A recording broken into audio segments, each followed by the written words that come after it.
The undefeated Massaponax Panthers hosted Stafford this past weekend.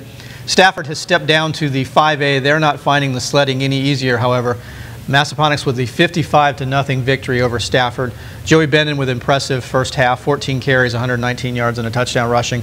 7 different players for Ponax had rushing touchdowns in this game. I think that's the first time we've had that stat. Oh, wait. No, it's not. No, that's completely typical Massaponax. Yeah. Hand it to a lot of guys, score a lot of touchdowns, put the game away early, roll to yet another regular season win. You know, they're approaching 30 consecutive regular season wins.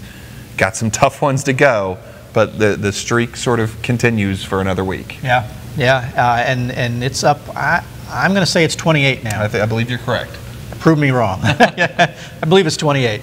They certainly have looked impressive, and this game certainly was the case. I think the story here, though, Justin, to sidestep the game itself, Stafford has been going through a lot of challenges, and it came to light this past week, the firing of one of their assistant coaches for maybe some improprieties in disciplinary action, somewhere along those lines. Lots of controversy going on around Stafford. Yeah, I don't know. I couldn't say how much of a distraction that's been for the team. You know, certainly Taft Coghill has done a wonderful job reporting that for the Freelance Star, and sort of covered the ins and outs of it a little bit. You know, I couldn't say how much of a distraction that's been. It certainly couldn't have helped. And I certainly couldn't say where that's going to resolve itself to. But, you know, Coach Marshall, the assistant coach from Stafford who was let go, you know, we had another story, a follow-up on that in Tuesday morning's paper about the amount of support he's received. And, you know, I certainly wasn't there. I certainly can't testify to the specifics of the occasion.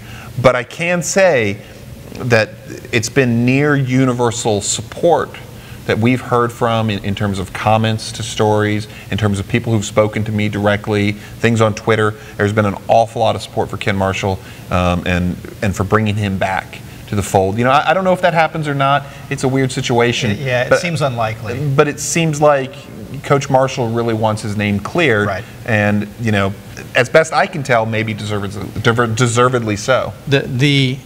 From my opinion, the information that has been shared with the public does not seem to warrant a firing. Perhaps a suspension, but even that seems a little bit suspect to me. Interesting you use the term universal, or at least near universal support, because it hasn't just been local. This has gotten some national attention. He's receiving support from outside of the greater Fredericksburg area, so that's got to make him feel some sense of vindication at least. Well, I think certainly, and you know, the Stafford County school system, it's interesting because we don't know their side of the firing. They've adopted it sort of a closed mouth policy, and, you know, as a newspaper guy, I'm against that. I certainly understand that, though, from an organizational standpoint, that they want to keep it internal.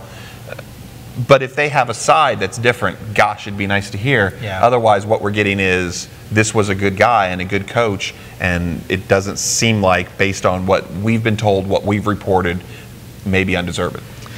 So, regarding the Indians, do you think that this is going to impact them? They've had a tough season already. It's hard to say if that's going to have a negative impact. 55, lots of good teams have lost big to Massaponax. So this game, let's put that one aside. They still have some games to play.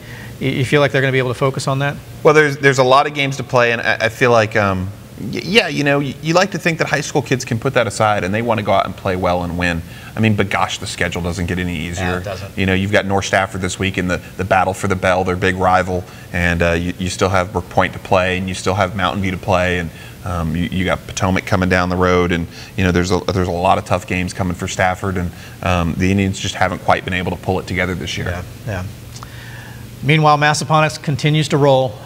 7 different players scoring rushing touchdowns, and they roll up 55 points, a 55-0 drubbing of Stafford.